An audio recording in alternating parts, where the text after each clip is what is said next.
여기 키 190에 부유한 집안에서 자란 잘생긴 남자가 있습니다.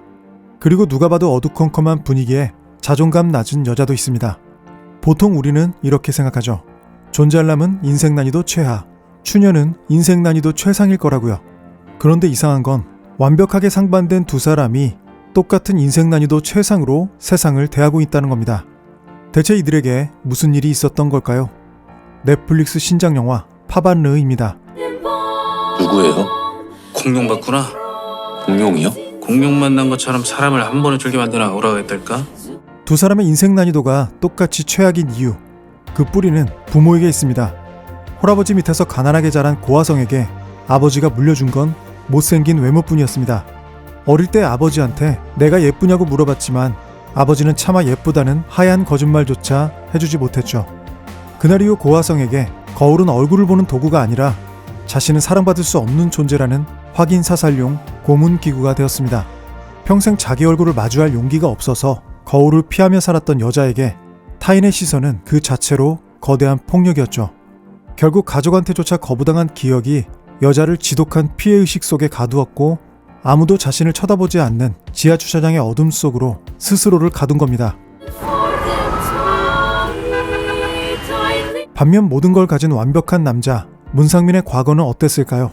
그의 아버지는 완벽한 외모를 무기로 평생 여자를 갈아치우면서 인물값하며 가정을 파탄냈습니다. 그런 남편 곁에서 평생을 불행하게 산 어머니는 아들 문상민을 볼 때마다 너도 네 아비처럼 인물값하며 살겠지라며 독서를 내뱉었죠. 고아성한테 외모가 가질 수 없는 상처였다면 문상민한테 외모는 지워버리고 싶은 유전적 흉터였습니다. 그래서 두 사람은 아무도 자신을 평가하지 않는 백화점 지하주차장이라는 어둠 속으로 도망친 겁니다. 예고편 시작과 동시에 고아성이 문상민에게 묻는 장면이 나옵니다. 왜 달려왔어요? 걸어와도 괜찮은데.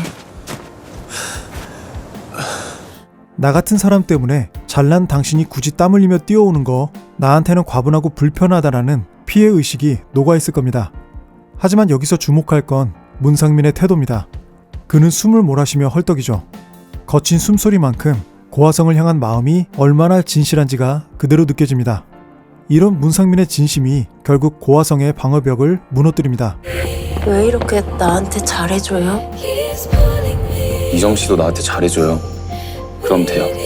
못생겨도 괜찮다는 뻔한 위로보다 나도 당신에게 사랑받고 싶다는 담백한 진심에 고아성도 결국 마음의 문을 열게 되죠. 예고편 후반부, 이번엔 문상민이 똑같이 묻습니다. 왜 달려왔어요? 걸어와도 괜찮은데. 처음엔 거리감이 느껴지던 고아성의 말을 이제는 문상민이 애정을 담아 되돌려줬습니다. 똑같은 대사 하나가 두 사람의 겉모습이 아니라 서로의 진심을 마주하게 됐다는 걸 암시합니다. 그는 태어나 처음으로 사랑에 빠졌다. 여기서부터는 원작의 스포일러가 포함되니까요. 원치 않으시면 빨리 감기로 넘겨주세요. 고아성은 결국 문상민의 완벽함 옆에서 작아지는 자신을 견디지 못하고 떠나는데요. 그리고 20년 뒤 독일에서 문상민을 다시 만난 고아성은 외모는 그대로지만 겉모습으로 등급을 매기지 않는 사회 속에서 자기 자신을 온전히 사랑하는 법을 배워 다시 나타났습니다.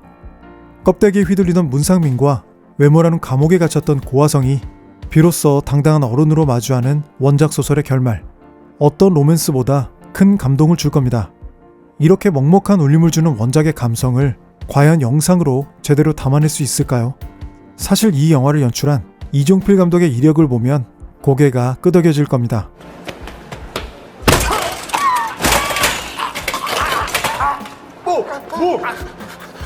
누구셔?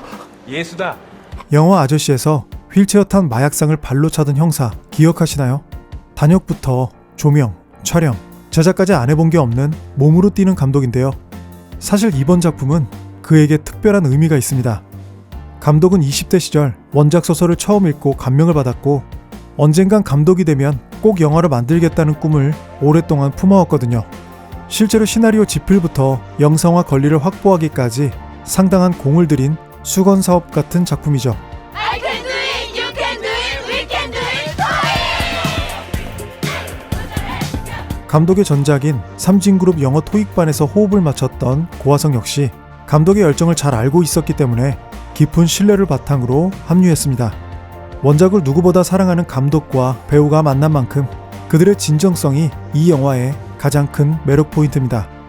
TMI로 고화성은 미정 역할을 위해서 탄수화물 파우더를 먹으며 무려 10kg을 증량했습니다.